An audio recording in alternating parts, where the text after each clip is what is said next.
Versículo 22 nos diz: assim fez Noé, de acordo com tudo o que Deus lhe ordenou. Noé não fez algumas coisas que Deus ordenou. Noé não fez a maioria das coisas que Deus ordenou. Noé fez tudo.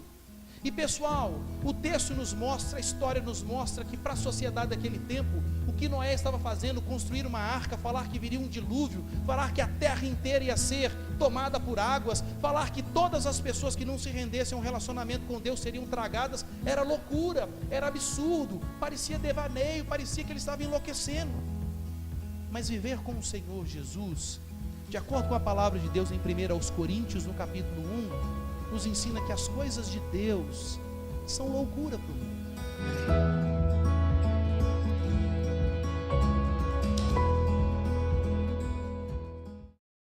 E nessa série nós temos perseguido um objetivo. Nós queremos ser fiéis, ou seja, completamente subordinados àquilo que a palavra de Deus nos ensina, e ao mesmo tempo queremos ser relevantes, queremos dar sentido, queremos ter aplicabilidade no exercício da nossa fé em Jesus Cristo, para as coisas que nos cercam, para a sociedade na qual nós estamos, para o lugar onde Deus nos colocou. Então, com essa série nós queremos significado e significância. O significado nós encontramos na Bíblia, a significância nós encontramos na aplicação da palavra ao contexto no qual Deus nos inseriu.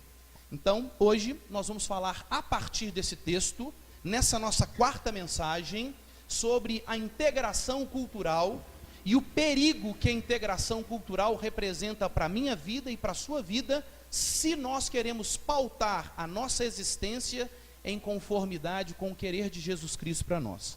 Então nós temos o texto de Gênesis capítulo 6 perante nós. Vamos orar pedindo ao Senhor que ilumine nossa mente, trabalhe no nosso coração, para que a palavra de Deus seja lançada como semente fiel e produza frutos para a glória de Deus, para o louvor de Deus, para a alegria de Deus nas nossas vidas. Vamos orar então? Senhor, nós te agradecemos porque temos a tua palavra mais uma vez diante de nós, e nesse momento o que nós pedimos é a assistência, é a ajuda do teu Santo Espírito sobre as nossas vidas, trabalhando nas nossas mentes, trabalhando nos nossos corações, arrancando qualquer tipo de obstáculo dos nossos ouvidos, Deus, enfim, agindo na integralidade do nosso ser, para que a palavra seja recebida com desejo profundo, com interesse legítimo, e ao mesmo tempo, que sejamos ouvintes que são maduros da tua palavra, ouvindo-a com interesse, mas com um profundo desejo de aplicar a tua palavra em cada aspecto da nossa vida. Também, Senhor, aproveito esse momento para fazer da oração do teu servo no final do Salmo 14 a minha oração, que as palavras dos meus lábios e que o meditar do meu coração sejam agradáveis na tua presença. Senhor, rocha minha, Senhor, Redentor meu. Oramos no nome de Jesus. Amém. Gênesis capítulo 6, assim nos ensina a palavra de Deus. Como se foram multiplicando os homens na terra, e lhes nasceram filhas, vendo os filhos de Deus, que as filhas dos homens eram formosas, tomaram para si mulheres, as que dentre todas mais lhes agradaram. Então disse o Senhor: o meu espírito não agirá para sempre no homem, pois este é carnal, e os seus dias serão 120 anos. Ora, naquele tempo, havia gigantes na terra, e também depois, quando os filhos de Deus possuíram as filhas dos homens, as quais lhes deram filhos, estes foram valentes, varões de renome na antiguidade. Viu o Senhor que a maldade do homem se havia multiplicado na terra, e que era continuamente mal todo o desígnio do seu coração. Então se arrependeu o Senhor de ter feito o homem da terra, e isso lhe pesou no coração. Disse o Senhor: farei desaparecer da face da terra o homem que criei, o homem e o animal, os répteis e as aves dos céus, porque me arrependo de os haver feito. Porém, Noé achou graça diante do Senhor. Eis a história de Noé. Noé era homem justo e íntegro entre os seus contemporâneos. Noé andava com Deus. Gerou 3 filhos, Sem, Cã e Jafé. A terra estava corrompida à vista de Deus e cheia de violência. Viu Deus a terra, e eis que estava corrompida, porque todo ser vivente havia corrompido o seu caminho na terra. Então disse Deus a Noé: resolvi dar cabo de toda a carne, porque a terra está cheia da violência dos homens. Eis que os farei perecer juntamente com a terra. Faze uma arca de tábuas de cipreste. Nelas farás compartimentos e a calafetarás com betume por dentro e por fora. Deste modo a farás. De 300 côvados será o comprimento, de 50 a largura e a altura de 30. Farás ao seu redor uma abertura de 1 côvado de altura. A porta da arca colocarás lateralmente. Farás pavimentos na arca, um embaixo, um segundo e um terceiro. Porque estou para derramar águas em dilúvio sobre a terra, para consumir toda a carne em que há fôlego de vida debaixo dos céus. Tudo o que há na terra perecerá. Contigo, porém, estabelecerei a minha aliança.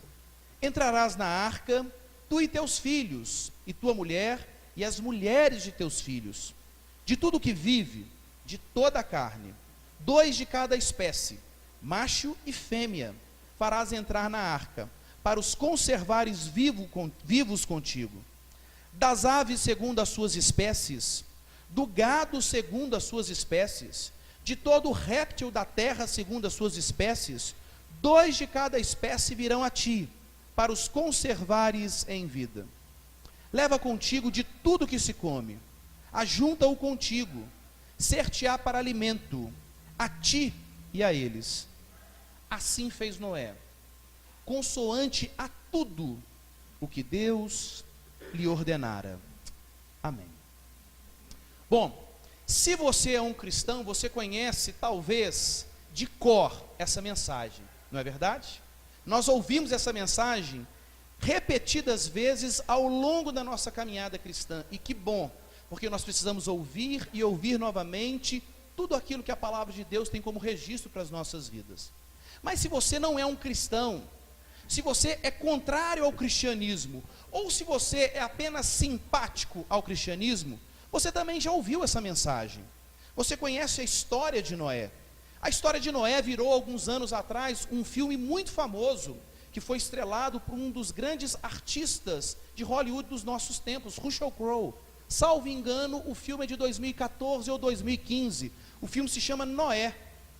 Mas quando você observa esse filme, você vai ver algumas distorções relacionadas ao que o filme apresenta em relação ao registro bíblico acerca de toda essa narrativa. Mas perceba, pessoas que não servem a Deus necessariamente conhecem essa história, sabem a influência dessa história na formação de uma sociedade ao longo de tantos anos da história da humanidade. E nesse momento, essa história está mais uma vez diante de nós. E talvez você pense, será que essa história de fato foi real? Sim, ela foi real, ela realmente aconteceu. Mas será que essa história é uma história datada? Ou seja, será que ela é limitada a um período histórico específico, tendo aplicação exclusivamente para esse período, e ficando apenas no passado, não tendo mais nenhum tipo de ensinamento, nenhum tipo de desdobramento para as nossas vidas no tempo presente? Se nós olharmos a sociedade do tempo de Noé, se nós percebermos o contexto social no qual Noé vivia, você vai perceber que, com diferenças pontuais acerca da característica daquele tempo, nós vivemos em essência a mesma situação, vivemos no mesmo contexto, estamos numa mesma sociedade na qual Noé estava. E aí, quando eu e você, com o interesse de vivermos uma fé genuína, verdadeira em Jesus Cristo nos nossos dias, nós bem sabemos que vivenciamos alguns conflitos. Por exemplo, quando nós olhamos textos bíblicos importantíssimos, como o texto de 1 João, capítulo 5, versículo 19, o texto bíblico nos ensina que o mundo jaz no maligno. Ou seja, o mundo é influenciado pelo pecado. O mundo, ele tem influências poderosíssimas sobre si, da parte das trevas. E é por isso que existe tanta maldade, tanto problema, tanta desordem nos nossos dias, porque o mundo, o sistema no qual nós vivemos, e todo o cosmos criado por Deus, em razão do pecado original, não apenas o ser humano, não apenas os outros aspectos da criação, mas toda a criação, todo o cosmos passa a ser influenciado pelo pecado, passa a ser atingido pelo pecado e passa a ter desordem na estrutura perfeita criada por Deus em razão da entrada do pecado no mundo. Portanto, nós precisamos entender, nós vivemos numa realidade, num sistema chamado de mundo, que é terrivelmente influenciado pelo pecado. E o salário do pecado é morte. O pecado apenas produz um resultado: destruição das pessoas, das circunstâncias, das estruturas da criação. E nós vivemos nesse mundo. Ao mesmo tempo, nós bem sabemos que é impossível nos isolarmos do mundo. Em outras mensagens dessa série, se Deus assim permitir, essa questão vai ser tratada. E aí nós nos deparamos, portanto, com isso. Como viver no mundo sem ser absorvido pelo mundo, sem ser dominado pelo mundo, sem ser tragado pelos valores do sistema no qual nós vivemos. Como viver, por exemplo, a realidade de Hebreus, capítulo 12, versículo 14, que diz: segui a paz com Deus e a santificação, sem a qual ninguém verá o Senhor. Sem santificação, que é um processo de nós nos separarmos para Deus, de nós dedicarmos a nossa vida a Deus, de consagrarmos tudo o que nós somos, tudo o que nós temos para a alegria de Deus. Isso significa santificar.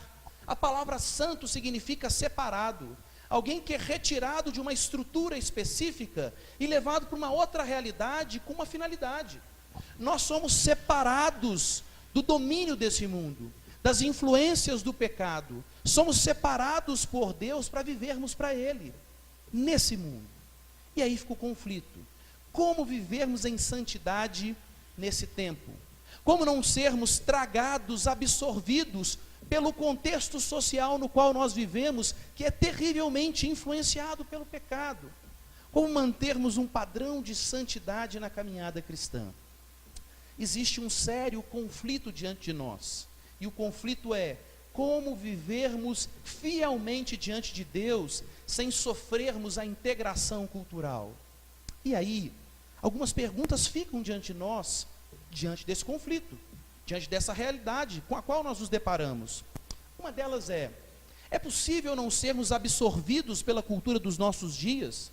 Ou seja, não sermos integrados à cultura e mantermos o padrão de santidade?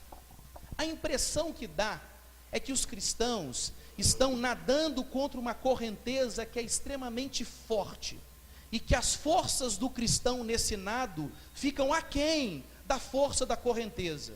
E o cristão sabe que ele não tem mais forças para nadar contra a correnteza. E aí o que ele faz? Ele segue a filosofia dos nossos dias, que talvez é muito bem descrita por um dos grandes cantores da música popular brasileira: deixa a vida me levar, vida leva eu. É impossível nadar contra a correnteza desse mundo, contra os valores desse mundo, contra a cultura na qual eu estou. Então deixa a vida me levar. Deixa eu ser absorvido pela cultura, deixa eu ser dominado pelos valores culturais nos quais eu vivo. O grande problema é que nós sabemos muito bem, todo o rio ele desemboca em algum lugar. Às vezes o rio desemboca e ele vai ter o seu término numa grande queda, que vai dar vazão e formação e vai desaguar no mar. E nessa queda a pessoa se precipita terrivelmente, ela perde a sua vida, ela é completamente destruída.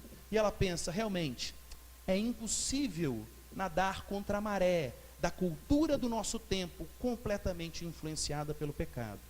Só que quando você aprende técnicas mínimas de natação, você vai aprender como você nada numa situação onde você está nadando contra a correnteza.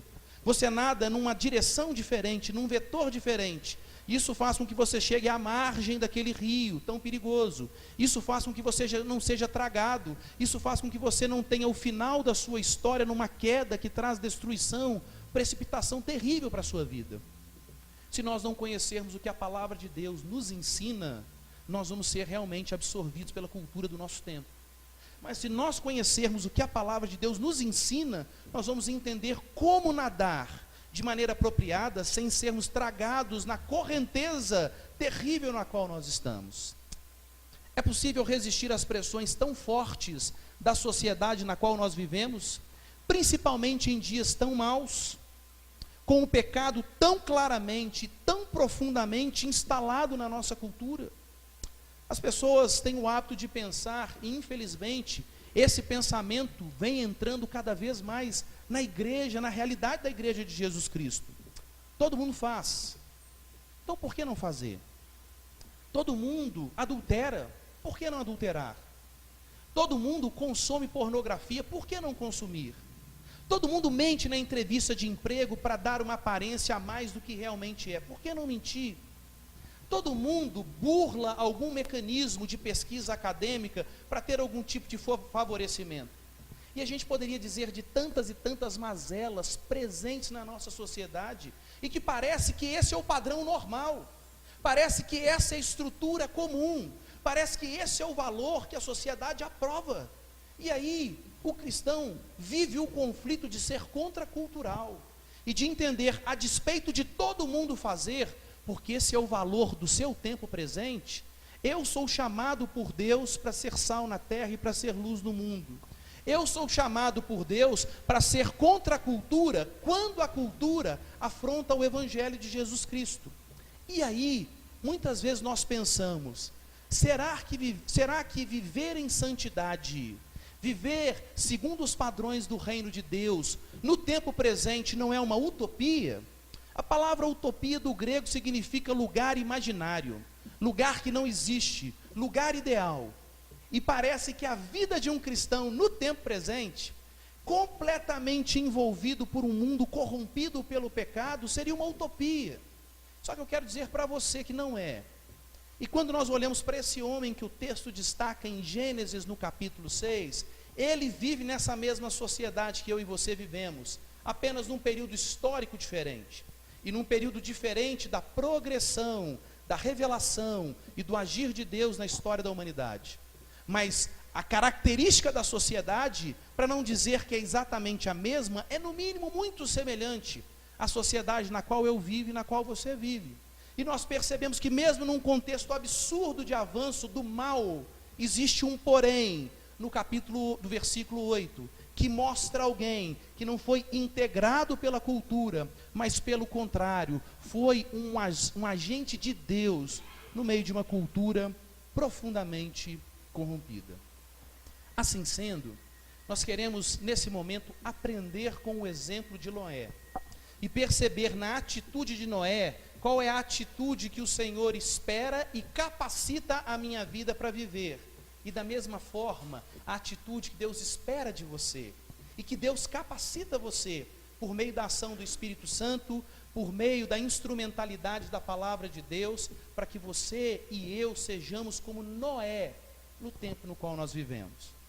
Antes de nós entrarmos propriamente em algumas questões mais específicas do texto, eu queria que nós pensássemos um pouquinho acerca do que significa a cultura. Porque nós estamos dizendo, o mundo no qual nós vivemos está dominado pelas trevas. E o mundo no qual nós vivemos, ele é construído com base em valores culturais. O que é a cultura de um povo, a cultura de um país, a cultura das pessoas? São valores, são posicionamentos, são comportamentos, são ideias, são filosofias que são compartilhadas socialmente e que têm grande força de influenciar a vida das pessoas. Por isso cria aquele padrão cultural, por isso cria aquele padrão de pensamento, por isso cria aquele padrão de comportamento. Só que você sabe o que significa a palavra cultura? Da onde ela vem? A palavra cultura, e nós vivemos, por exemplo, na cultura brasileira pós-moderna do século 21. Ou seja, nós precisamos entender o contexto no qual nós vivemos. A palavra cultura, do latim, significa colere. que na verdade significa manusear a terra, interagir com a terra, interagir com o cosmos, interagir com o mundo. Quando nós pensamos, por exemplo, na agricultura, é uma prática, uma ação profissional específica de mexer na terra, manusear a terra, arar a terra. Quando você pensa na piscicultura, você está pensando numa técnica específica de interagir com o cosmos, mais especificamente no manuseio de peixes. E você vai ter muitas culturas relacionadas a algum tipo de atividade. Isso evidencia que, através das ações mais distintas, o ser humano, a todo tempo, interage com o mundo. Ele interage com o cosmos. E nessa interação ele está produzindo valores. Ele está produzindo comportamentos. Ele está criando um padrão de ação. Ele está produzindo cultura. Então, quando nós falamos em cultura, nós estamos falando em lavrar ou cultivar o solo. A ideia básica é, nós estamos interagindo com o mundo. Nós estamos interagindo com a cultura. Mas uma coisa é você interagir com a cultura. Outra coisa completamente diferente é você ser integrado pela cultura. Que infelizmente era o que acontecia com as pessoas no tempo de Noé. E nós precisamos entender outra coisa. A interação com a cultura é, em primeiro lugar, necessária. É impossível não viver no mundo. Nós vivemos no mundo. Nós fomos colocados por Deus num ambiente, num contexto que está influenciado pelo pecado. Portanto, é impossível não interagir com o mundo. Dessa forma, nós precisamos entender, interagir com o mundo é uma necessidade para que eu possa cumprir o propósito da minha existência diante de Deus. Segundo, a interação precisa acontecer de forma responsável. Se o mundo é extremamente perigoso, e por isso lemos no início do nosso culto, o texto de 1 João, capítulo 2, dos versos 15 a 16, quando ali vai dizer, tomem cuidado com a concupiscência, ou seja, com a corruptibilidade dos olhos, com a corruptibilidade da carne, com a soberba da vida, ou seja, com coisas presentes nos nossos dias. Essas coisas, esse sistema influenciado pelo pecado, tem uma capacidade extremamente forte de agir na minha carnalidade, na sua carnalidade, de influenciar a nossa natureza influenciada pelo pecado. Portanto, nós precisamos entender que eu e você temos que ter uma interação responsável com o mundo. E essa interação responsável somente vai acontecer se nós aplicarmos o texto bíblico à realidade na qual nós estamos. Temos falado isso nessa série de mensagens, e acredito que não custa repetir esse exemplo. O que nós precisamos fazer como cristãos é pegarmos uma grande peneira, e essa peneira chama-se Escritura Sagrada, Bíblia, Palavra de Deus. E nós precisamos colocar toda a cultura nessa peneira como se fosse areia, e nós vamos arar essa areia, nós vamos trabalhar essa areia. Tudo aquilo que a peneira, chamada Bíblia, deixa passar, é uma evidência da providência de Deus, é uma evidência da graça comum de Deus, é uma evidência dos aspectos da criação, que o Senhor preserva por bondade, por misericórdia, em relação a toda a criação. Isso a peneira bíblica deixa passar, e dessas coisas nós nos apropriamos, dessas coisas nós aproveitamos no bom sentido do termo, com essas coisas nós interagimos de forma positiva, absorvendo para a nossa vida. Porém, tudo aquilo que a peneira rejeita, que a peneira retém, nós precisamos reter na nossa vida, que é o filtro bíblico mostrando os aspectos do pecado presentes no contexto cultural no qual nós estamos.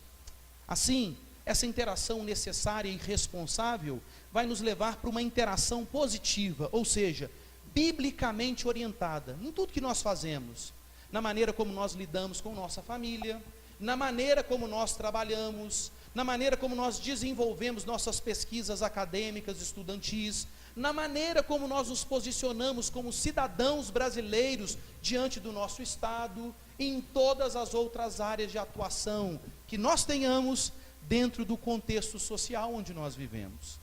Assim, integração cultural significa absorção da humanidade pela cultura na qual ela está inserida. Ou seja, a cultura e a sociedade dominam e ditam as regras sobre a vida dessa pessoa. E você precisa pensar nesse momento, você interage com a cultura ou você está integrado na cultura? Você é dominado pelos valores dos nossos dias, ou você consegue fazer, o filtro bíblico para perceber se naquele posicionamento, naquela circunstância específica, se você está servindo a Deus na cultura, ou se você está desonrando a Deus e trazendo prejuízos para a sua vida, por causa dos valores culturais que estão sendo idolatrados por você, de forma consciente ou inconsciente.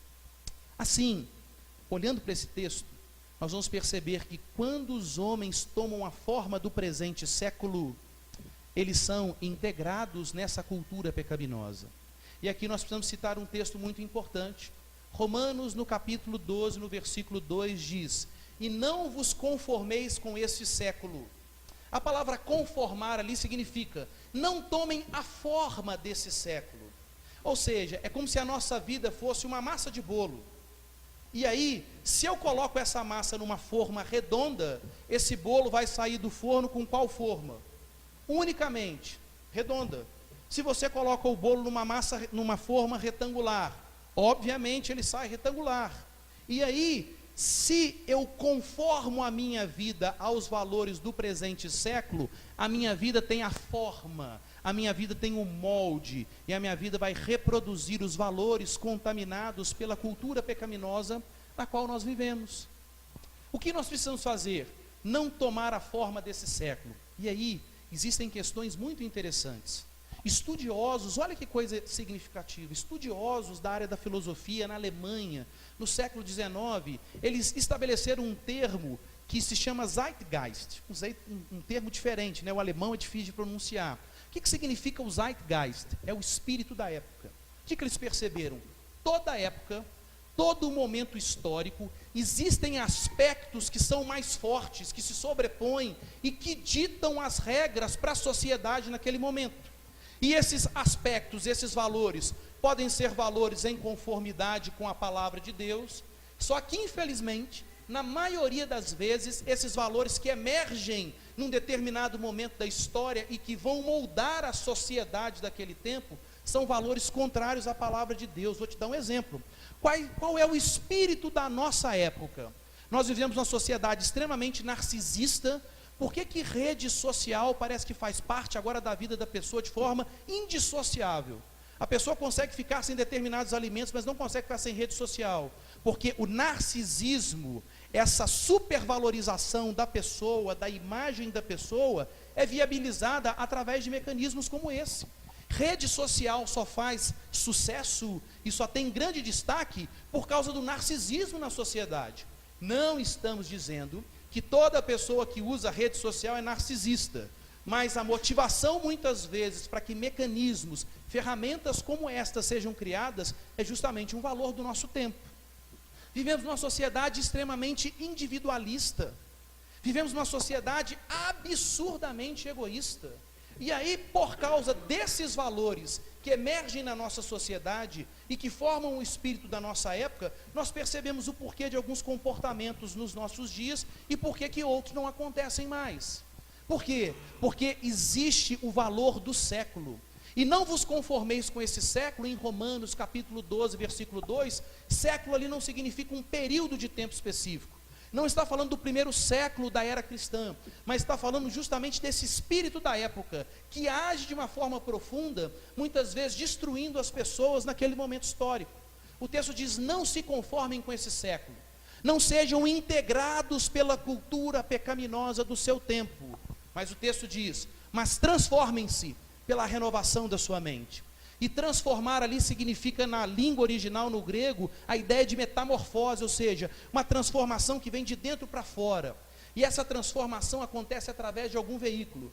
Transformem-se pela renovação da vossa mente. O que renova a nossa mente, o que purifica a nossa mente, o que muda a nossa mente para que a nossa vida seja transformada, chama-se palavra de Deus. Então, a partir do momento que eu deixo a palavra de Deus ditar o que é e o que não é para a minha vida, há transformação no meu viver, e aí eu vou experimentar a boa, a perfeita e agradável vontade de Deus no tempo presente. Perceba, Romanos 12, 2 faz um conflito entre integração cultural, se conformar a esse século, ou interação com a cultura, pela renovação da mente produzida pela palavra, a pessoa começa a experimentar a boa, perfeita, agradável vontade de Deus no tempo presente, no mundo no qual vive, a despeito de toda a corrupção do mundo por causa do avanço do pecado. Nesse texto nós podemos observar muito disso. Observem comigo, quando você vê o versículo 5, você vai ver um contexto cultural terrível. Olha o que o versículo 5 nos diz: viu o Senhor que a maldade do homem se havia multiplicado na terra. Lembra que quando nós falamos de terra, quando nós falamos de cosmos, nós estamos falando no final das contas de quê? De cultura. Porque cultura não é cultivar a terra, não é interagir com a terra. Por que a terra fica má? Primeiro porque no pecado original, o pecado também vai atingir a criação. Mas sabe por que o pecado avança na terra? Por causa da interação do homem, dominado pelo pecado, fruto do pecado original, com essa terra. Então o texto está dizendo que a terra, que a maldade do homem se havia multiplicado na terra, ou seja, a maneira como o homem interage com o cosmos, por causa do seu pecado, é fazer com que mais e mais pecado avance e se instale nesse sistema chamado mundo. Mas perceba, não só a cultura está dominada pelo pecado, mas isso acontece porque, olha só o que o texto diz: e era continuamente mal todo o desígnio do seu coração. Quando a Bíblia fala de coração, ela não está falando do nosso órgão, desse músculo cardíaco que vai projetando, e bombeando sangue no nosso organismo. Coração, e isso é muito lindo na ideia do Antigo Testamento, onde na língua original, no hebraico, a ideia de coração é muito a ideia de entranha. Ou seja, o coração significa o núcleo de existência da pessoa. Alguns estudiosos vão dizer que o coração é o centro hermenêutico existencial do ser humano. Espera aí, o que é isso? É o lugar por meio do qual nós interpretamos todas as coisas que nos cercam. É do nosso coração que parte o sentido de olharmos para uma coisa e perceber: isso é correto ou não é correto? Isso é bom ou não é bom? Quem faz esse juízo? Quem que tem essa postura de ser árbitro nas nossas vidas? É o nosso coração. E o texto diz que todo o desígnio do coração do homem era mau. Sabe por quê? Porque no final das contas, o coração do homem, ele é essencialmente religioso. Todo ser humano é necessariamente religioso. Aí você vai dizer: mas espera aí, pastor, existem pessoas que não creem em Deus. Até nesse momento essas pessoas estão exercendo algum tipo de mecanismo religioso a partir de valores que estão instalados no seu coração. E é tão interessante nós observarmos grandes presentes de Deus para a história. Homens e mulheres que Deus dá à humanidade como presentes para nos fazer entender as coisas da palavra. E um desses grandes presentes de Deus para a história, mesmo sendo um homem limitado e pecador, foi um homem que avançou no processo de santificação e foi um grande instrumento nas mãos de Deus para nos abençoar. Chama-se João Calvino. João Calvino disse duas coisas acerca do ser humano e do coração do ser humano. Primeira coisa que ele diz: Deus plantou no coração do homem a semente da religião. Ou seja, é por isso que você chega muitas vezes num lugar inóspito, talvez não explorado. Por exemplo, se fôssemos agora no interior da floresta amazônica, nós vamos encontrar ali uma tribo. E essa tribo, sem ter ouvido falar sobre religião, sem ter recebido qualquer tipo de influência ocidental ou oriental acerca da religião, você chega nessa tribo, essas pessoas têm alguma divindade, elas adoram algo ou alguém, elas vão estabelecer talvez uma árvore, talvez uma pedra, talvez uma cachoeira, ou talvez alguma pessoa para ser a sua divindade, e vão prestar culto a essa pessoa. Por que isso acontece se ninguém falou sobre religião para eles? Se eles não tiveram contato com ninguém para gerar essa influência? Isso acontece porque Deus, quando cria o ser humano para se relacionar com ele. O pecado original altera essa ordem. E aí o ser humano, o senso da divindade e a semente da religião, que são as duas coisas, dentro do seu coração, ele vai procurar a reconexão com Deus, o religar com Deus, uma religião que lhe faça sentido, procurando uma divindade ou algumas divindades. O grande problema é que se você procura a divindade errada, você realiza o processo religioso, mas de maneira destruidora e enganosa na sua vida. Porque se Deus cria o homem para se relacionar com ele, Todo e qualquer tipo de religião que não se relacione necessariamente com o Deus Altíssimo, único e verdadeiro, é apenas uma religião moldada pelo coração enganoso do ser humano. E assim não vai cumprir o propósito que a religião deveria cumprir na vida desse ser humano, de levar o amor, o sentido da vida e a segurança nessa vida e para a eternidade diante de Deus. Então perceba, a religião presente naquele momento era completamente corrompida pelo pecado. E aí nós vamos perceber, tudo na vida do ser humano em última instância tem um aspecto religioso. Ou a religião positiva, no sentido de reconhecer a existência da divindade e de servi-lo, de reconhecer a existência do Deus Altíssimo e de servi-lo, ou religião no aspecto negativo, de negar a existência de Deus, de duvidar da existência de Deus e de criar mecanismos para impedir o falar acerca de Deus no tempo no qual nós vivemos. Mas mais do que isso, quando você olha do verso 11 ao verso 13, e você lê também o verso 17, você vai perceber que por 7 vezes a palavra corrompida, a terra está corrompida, o mundo está corrompido, o cosmos está corrompido, o contexto social está corrompido, por 7 vezes. 7 vezes essa expressão aparece.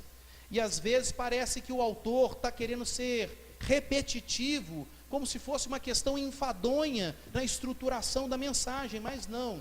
O autor aqui está usando um recurso linguístico, um recurso literário muito característico da cultura hebraica. Eu sou contra esse cabalismo gospel que acontece nas igrejas. As pessoas pegam alguns números, fazem algumas manipulações de informações de acordo com algum nível de inteligência e geram informações que o texto bíblico não está dizendo. Mas nesse caso, o texto está dizendo isso. O autor está usando um recurso de linguagem para nos dizer o seguinte: 7 na cultura judaica significa um recurso literário linguístico para indicar perfeição, para indicar auge, para indicar clímax. Na verdade, o texto está dizendo, o clímax da maldade chegou nessa sociedade. E olha só, quando nós olhamos para os nossos dias, a gente observa tantas e tantas atrocidades acontecendo, que a gente começa a se perguntar, será que é possível a sociedade ficar pior do que ela já está? Nós vivemos efetivamente um contexto social extremamente parecido, se não for idêntico, ao contexto no qual Noé vivia. E o texto nos mostra essa realidade. Assim, estar corrompida a terra significa que a terra estava estragada, que a terra estava desfigurada, que a terra estava apodrecendo. E é por isso que textos bíblicos como o de Mateus, capítulo 5, no versículo 16, nos ensinam que eu e você devemos ser sal nessa terra e luz nesse mundo. Mateus 5, de 13 a 16. E no versículo 16 o texto vai dizer assim: brilha a sua luz diante dos homens, para que vejam as vossas boas obras e glorifiquem o vosso Pai que está no céu. A sociedade do tempo de Noé estava cada vez mais dominada por densas trevas. E enquanto pessoas como Noé não brilhavam, a sociedade estava cada vez mais perdida e errante em razão da escuridão na qual ela estava. Apodrecer significa que a sociedade estava deteriorando, sendo destruída por causa do pecado instalado em si mesma. E aí, quando nós observamos que nós deveríamos ser sal na terra, de acordo com o Senhor Jesus, nesse texto de Mateus, capítulo 5, dos versos 13 a 16, ser sal, naquele contexto histórico, era algo muito significativo e muito importante, porque no tempo do Senhor Jesus nós não tínhamos o sistema de refrigeração que nós temos no tempo presente, como por exemplo que alimentos perecíveis, alimentos por exemplo como carnes eram conservadas através do sal. O sal era o elemento químico que interagia com determinados produtos e que impedia que esses produtos apodrecessem, estragassem, fossem deteriorados. O sal, além disso, dava sabor e realçava o sabor daquele alimento.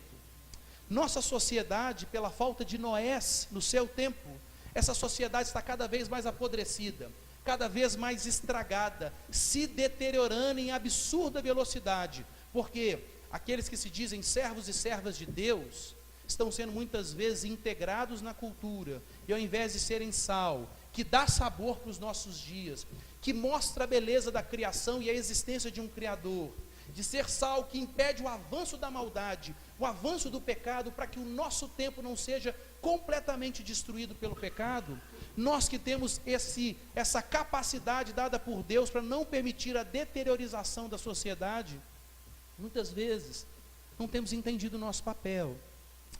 Diante disso, nós vamos perceber, a partir do verso 8, que mesmo num contexto social, um contexto cultural, uma sociedade tão terrivelmente dominada pelo pecado como era o tempo de Noé, no verso 8 existe um porém.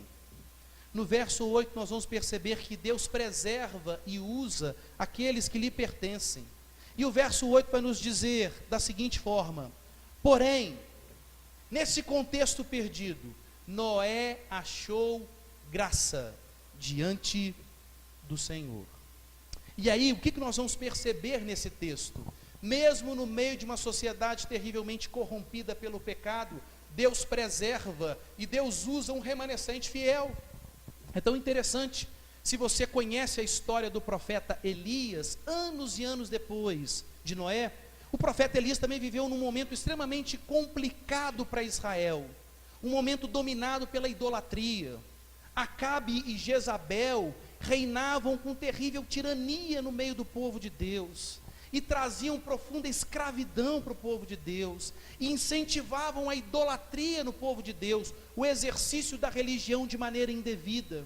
E aí Elias se levanta, é um grande instrumento nas mãos de Deus para desafiar e envergonhar os ídolos aos quais Acabe e Jezabel adoravam. Ele é perseguido por Acabe e Jezabel, ele passa por um processo de crise na vivência na sua fé, e num determinado momento, talvez, enfrentando algum tipo de depressão, essa crise na fé, Elias vai falar: Senhor, mas eu estou sozinho no meio dessa realidade. E aí o Senhor se levanta e diz para Elias: Elias, existem 7.000, que assim como você, não se dobraram diante de Acabe, diante de Jezabel, e diante da idolatria que eles estão instalando no meio do meu povo.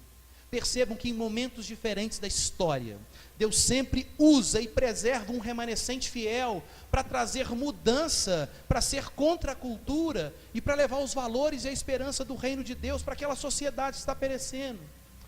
E a nossa intenção, por meio da observação desse texto, é de que a minha vida esteja dentro dos remanescentes fiéis do tempo presente, que a sua vida esteja no meio do remanescente fiel no tempo presente, para que não sejamos integrados pela cultura, mas para que possamos interagir biblicamente com a cultura, para levar o avanço do reino de Deus e do nome de Jesus no tempo no qual nós vivemos. Diante disso, percebemos a integração cultural, ser absorvido, escravizado, tragado pelo mundo no qual nós vivemos, é algo perigosíssimo e destruidor das nossas vidas. E como não sermos então integrados pela cultura? Como nos protegermos da integração cultural? O texto nos mostra isso no versículo 9, em 3 aspectos. Primeiro aspecto: eu e você seremos protegidos da integração cultural se nós tivermos o caráter de servos e servas de Deus, de seguidores verdadeiros de Deus em nossas vidas. Isso mostra um aspecto mais interno.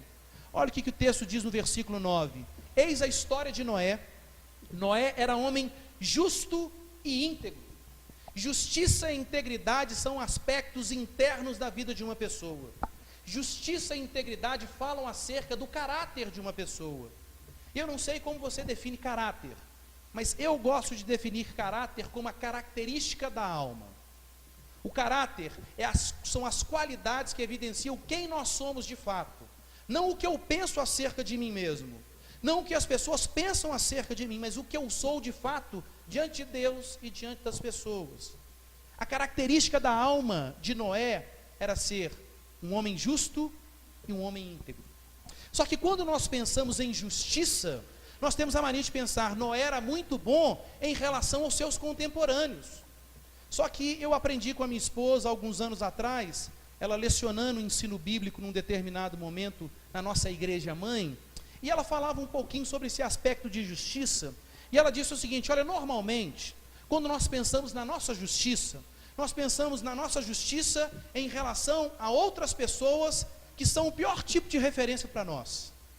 E aí, nós pegamos os maiores homicidas, as pessoas mais promíscuas, as pessoas mais corruptas, e nós falamos: eu nunca matei ninguém, eu nunca lesei o erário, os cofres públicos, eu nunca fiz isso, eu nunca fiz aquilo outro, eu nunca consumi droga, eu nunca vendi droga, e a gente se compara àquelas pessoas que, infelizmente, pela ação do pecado em suas vidas, e talvez até pelo gosto que eles têm pelo pecado, a maldade avança mais nessas vidas do que na nossa.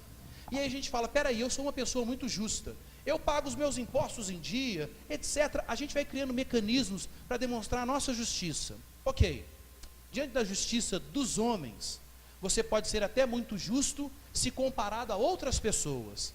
Só que o grande problema é que o aspecto de justiça não tem como referência pessoas. Quando nós falamos de justiça, nós temos como referência aquele que a Bíblia chama de o justo. E aí a coisa fica mais complicada. E deixa eu citar um texto bíblico para mostrar isso para vocês. Quero pedir licença às mulheres e quero tratar essa questão de forma muito respeitosa e de forma muito tranquila, mas vocês vão entender.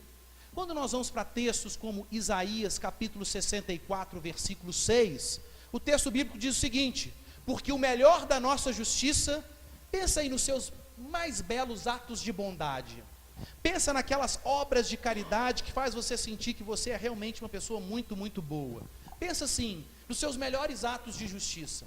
O texto diz, porque o melhor da nossa justiça, diante de Deus, é como trapo de imundícia. Sabe o que é o trapo de imundícia? Isaías profetiza 700 anos antes da vinda de Jesus Cristo.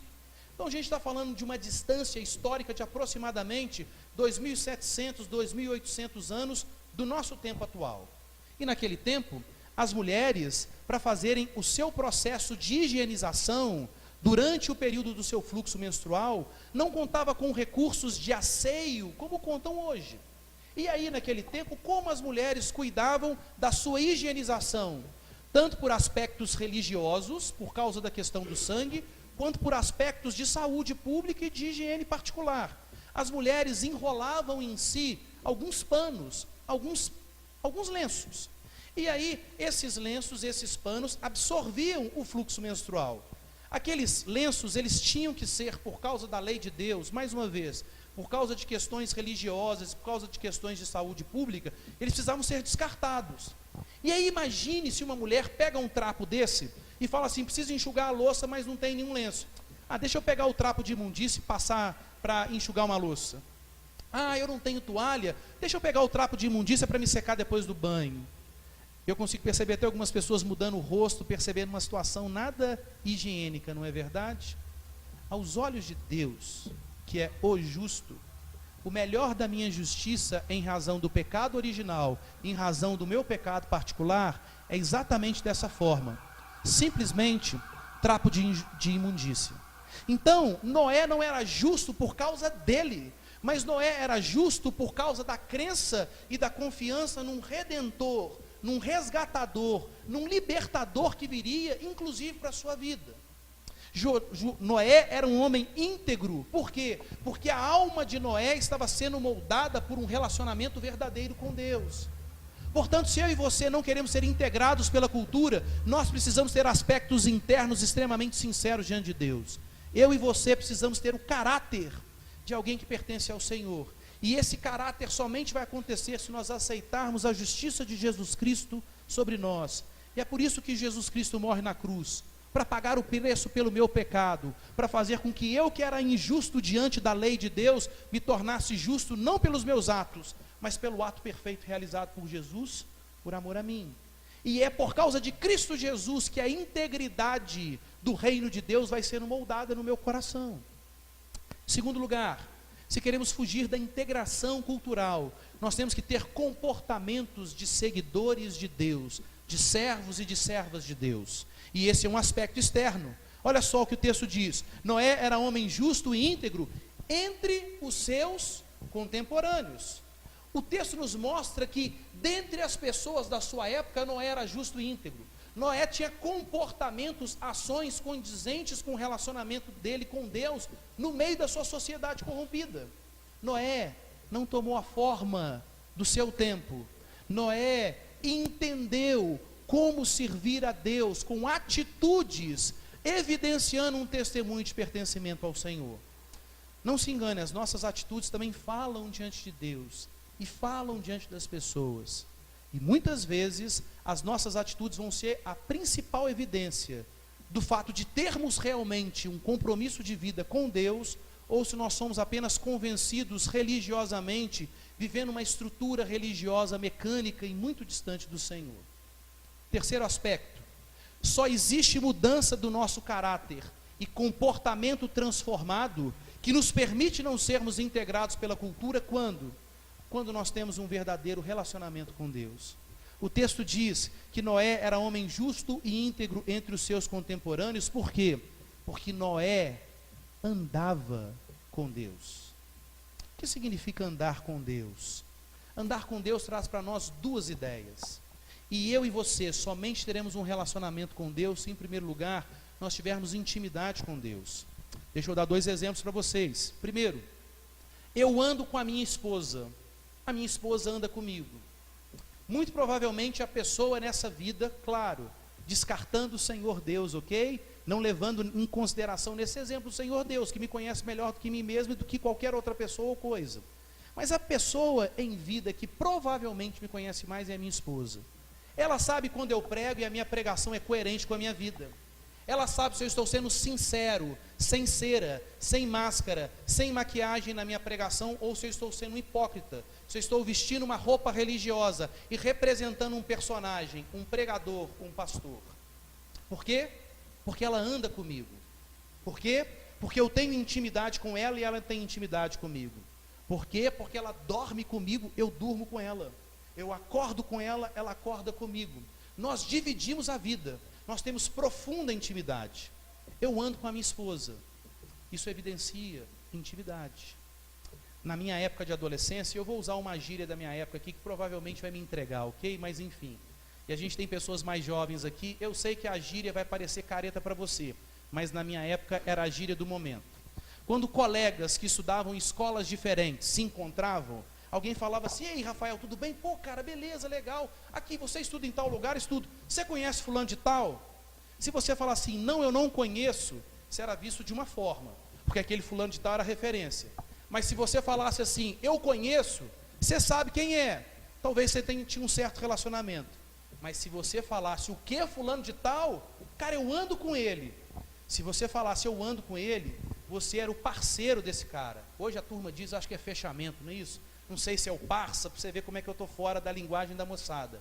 Era para dizer alguém que tinha profunda intimidade, alguém que andava junto, alguém que estava colado. E aí, se você andasse com o cara, estava feito. Era só você chegar no lugar e falar assim: ó, eu sou amigo do cara, eu ando com ele. As portas se abriam. Isso acontecia porque fruto de uma amizade profunda, que tem intimidade. Nós somente teremos um relacionamento com Deus se nós tivermos realmente intimidade com Deus. A proposta do cristianismo não é ser mais uma religião. A proposta do cristianismo não é ser uma estrutura mecânica de vivência da fé. O cristianismo é relacionamento, onde você entende o amor de Deus por você, onde você entende o amor de Jesus por você, onde você entende o que Jesus fez na cruz por você, e você se rende a essa que é a maior demonstração de amor que você pode experimentar no seu viver. Isso gera intimidade, relacionamento, pertencimento profundo. Mas mais do que isso, um verdadeiro relacionamento com Deus acontece com intimidade e com obediência. Porque é linda a maneira como o texto termina. Versículo 22 nos diz: assim fez Noé, de acordo com tudo o que Deus lhe ordenou. Noé não fez algumas coisas que Deus ordenou. Noé não fez a maioria das coisas que Deus ordenou. Noé fez tudo. E pessoal, o texto nos mostra, a história nos mostra que para a sociedade daquele tempo, o que Noé estava fazendo, construir uma arca, falar que viria um dilúvio, falar que a terra inteira ia ser tomada por águas, falar que todas as pessoas que não se rendessem a um relacionamento com Deus seriam tragadas, era loucura, era absurdo, parecia devaneio, parecia que ele estava enlouquecendo. Mas viver com o Senhor Jesus, de acordo com a palavra de Deus em 1 Coríntios, no capítulo 1, nos ensina que as coisas de Deus são loucura para o mundo. E para o mundo, eu sou uma pessoa completamente louca, alienada. Por quê? Porque eu faço algumas coisas por amor ao meu Senhor e compromisso com o meu Senhor, que para o mundo parece loucura. Mas por que eu faço? Porque eu quero tentar ter essa vida de intimidade, de obediência com o amado da minha alma, com o Senhor meu Deus. E aí, o texto mostra que Noé teve intimidade com Deus, por quê? Porque ele obedeceu em tudo. Guarde uma coisa, não por legalismo, mas nós obedecemos por amor. Um marido pode ser fiel no casamento, simplesmente porque ele não quer perder aquela relação, porque tem algum interesse escuso. Tem um interesse patrimonial, um interesse financeiro, um interesse de projeção social. Ou um marido pode ser fiel à sua esposa por amor à sua esposa. Percebam, a mesma regra, fidelidade, mas uma com uma motivação interesseira, outra com uma motivação legítima, de amor. Noé obedeceu a Deus por amor. E nós queremos obedecer ao Senhor, não porque nós queremos nos aproveitar ou explorar a Deus de alguma forma, mas porque o amor dele alcançou a nossa vida e nós queremos responder a esse amor, obedecendo a tudo aquilo que ele nos pede. Assim, como é que fica a nossa situação diante de todas essas coisas? Viver nessa cultura terrivelmente corrompida pelo pecado não é uma utopia para os servos de Deus. O exemplo de Noé nos mostra isso. Exemplos de Elias nos mostra isso. Exemplos de tantos homens e mulheres de Deus que estão nos relatos bíblicos e após o término da produção do cânon da palavra de Deus nos mostram isso. É possível no Senhor. O versículo 18 nos diz: contigo, porém, estabelecerei a minha aliança. A primeira vez que a palavra aliança aparece no texto bíblico é nesse texto. E se a aliança é a base sobre a qual Deus estabelece o seu relacionamento com o seu povo, Deus está dizendo para Noé: comigo existe um compromisso de aliança, eu vou manter esse compromisso, pode confiar e depender em mim, eu vou sustentar você. É por isso que no rol dos heróis da fé, você vai para Hebreus no capítulo 11, no versículo 7, o texto vai dizer que assim foi como Noé, que pela fé foi instrumento nas mãos de Deus para que toda a sua família fosse salva pelo dilúvio. Se eu e você andarmos com o Senhor em obediência e amor, nós podemos ser apenas ferramentas, mas os instrumentos que Deus quer usar, inclusive para que a salvação e o amor de Deus domine e chegue a toda a nossa casa, a todos aqueles que nós amamos, para que eles não pereçam, mas para que eles estejam na arca, não sejam destruídos pelo dilúvio que virá. Quando nós olhamos esse texto, nós vamos perceber que não apenas um dilúvio para o tempo de Noé, e aconteceu esse caso específico como nós dissemos, mas a história de Noé é um modelo para mim e para você, daquilo que vai acontecer com a igreja na volta de Jesus. Queria que você percebesse que a história de Noé está profundamente relacionada à história da sua vida, da minha vida e à história da humanidade. Olha o que alguns textos bíblicos nos dizem. 1 Pedro capítulo 3, os versos 20 e 21. Que há muito tempo desobedeceram, falando de alguns homens, quando Deus esperava pacientemente nos dias de Noé, enquanto a arca era construída. Nela apenas algumas pessoas, a saber, 8, foram salvas por meio da água. E isso é representado pelo batismo que agora também salva vocês. Não a remoção da sujeira do corpo, mas o compromisso de uma boa consciência diante de Deus, por meio da ressurreição de Jesus Cristo, que subiu ao céu e está à direita de Deus, e nele estão sujeitos anjos, autoridades e poderes. Sabe o que aconteceu no tempo de Noé? Quando Noé profeticamente convocou as pessoas para que se arrependessem dos seus pecados e entrassem na arca e tivessem um compromisso com Deus, as pessoas falaram: isso é loucura. E as pessoas viam Noé construindo a arca, anos iam se passando, nada acontecia, e as pessoas falavam: Noé, isso não vai acontecer, ou se acontecer ainda vai demorar muito. As pessoas estão dizendo isso no tempo presente, quando nós anunciamos o amor de Jesus Cristo para elas, e elas rejeitam esse amor. Só que o dilúvio vai vir, e nesse tempo presente, a partir da vinda de Jesus Cristo, como Deus preserva alguém para que possa entrar na arca, para que não seja destruído pelo dilúvio, através do pertencimento à aliança. Essa aliança que Deus disse que faria com Noé e que manteria no versículo 18 do capítulo 6. E qual é o símbolo da aliança no Novo Testamento? O batismo. Quando alguém passa pelo batismo cristão, está evidenciando diante de Deus e diante das pessoas um pertencimento a essa aliança com Deus. E é essa aliança que vai permitir que a pessoa entre na arca na volta de Jesus Cristo e não seja destruído pelo dilúvio muito pior que está por vir. Olhamos outros textos, como Daniel, capítulo 9, versículo 26.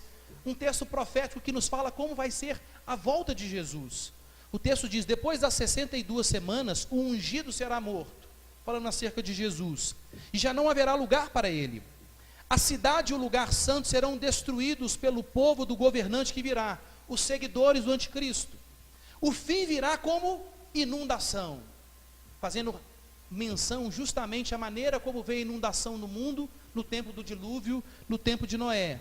Guerras continuarão até o fim.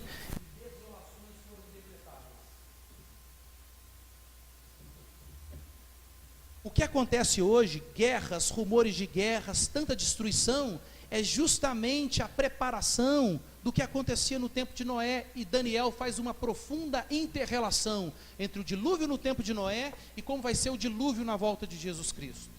Mas, olha só o que Jesus Cristo diz em Mateus capítulo 24, no seu sermão profético, falando acerca das últimas coisas. Como foi nos dias de Noé, assim também será na vinda do Filho do Homem. Pois nos dias anteriores ao dilúvio, o povo vivia comendo e bebendo, casando-se e dando-se em casamento, até o dia em que Noé entrou na arca. E eles nada perceberam, até que veio o dilúvio e os levou a todos.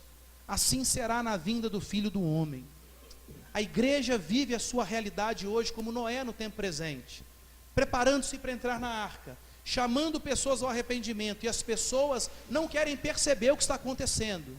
Mas assim como foi nos dias de Noé, exatamente dessa forma vai ser a vinda do Filho do Homem. Olhamos para um outro texto, 2 Pedro capítulo 3, os versos 5 a 8. Mas eles deliberadamente se esqueceram de que há muito tempo, pela palavra de Deus, existiam céus e terra. Essa foi formada da água e pela palavra. E pela água o mundo daquele tempo foi submerso e destruído. Clara relação ao dilúvio. Pela mesma palavra, os céus e a terra que agora existem estão reservados para o fogo, guardados para o dia do juízo e para a destruição dos ímpios. Não se esqueçam disso, amados. Para o Senhor um dia como 1000 anos, e 1000 anos como um dia. Parece que está demorando a volta de Jesus, mas 1000 anos para nós é como um dia para Deus, do cumprimento do seu propósito. Só que o dilúvio da volta de Jesus não vai ser mais um dilúvio com água, vai ser um dilúvio com fogo, para purificar aqueles que pertencem a Deus e para destruir por completo aqueles que rejeitam o amor de Deus em Jesus Cristo. Assim, para encerrarmos, talvez você pense que Noé é um personagem extraordinário. Ele é um personagem real, de fato extraordinário. Exemplo para mim e para você na caminhada com o Senhor Jesus Cristo.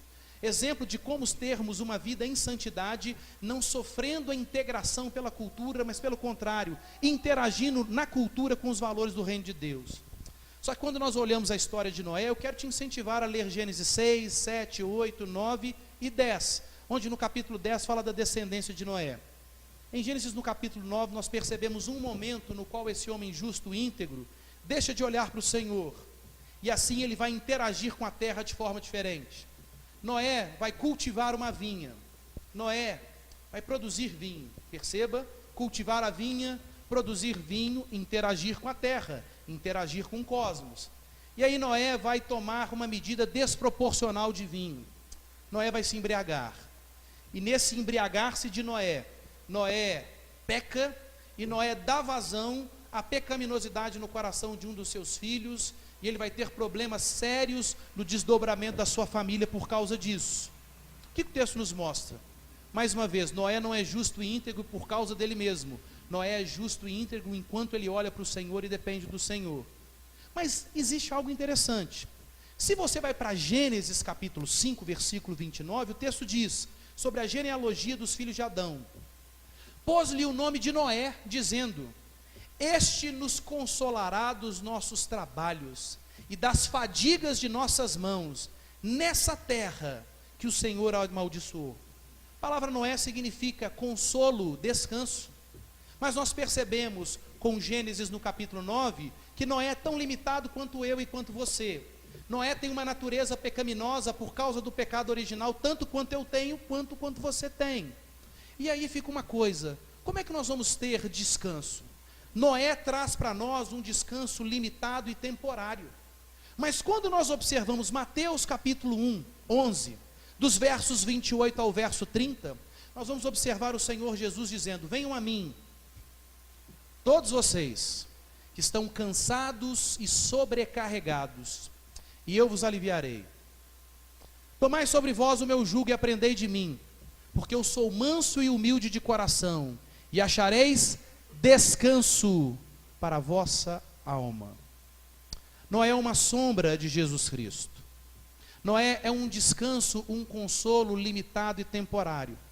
Mas a partir da vinda de Jesus Cristo, para a minha alma, tão cansada, tão destruída, por causa do meu pecado, sim, mas também pelo fato de viver nesse mundo corrompido pelo pecado, esse mundo traz destruição, sofrimento, dor para nós. Mas existe descanso e consolo para a minha alma, no verdadeiro Noé, no absoluto Noé, na pessoa de Jesus Cristo. E é por causa dele, e é num relacionamento com ele, que eu posso viver nesse mundo, até o dia da sua volta, do dilúvio final, ou até o dia que ele vai me chamar para me encontrar com ele, se ele não voltar antes. E enquanto eu vivo nessa vida, eu posso encontrar consolo e descanso para a minha alma, não por causa de mim, mas por causa daquilo que Jesus Cristo fez. E a morte na cruz é a segurança de uma arca incomparável, da qual coisa nenhuma desse mundo tem a capacidade de nos tragar de lá. Que Deus nos abençoe. Que nós, na Igreja Presbiteriana Conexão, possamos ter profunda interação com o mundo, sem sermos integrados, absorvidos, dominados pela cultura.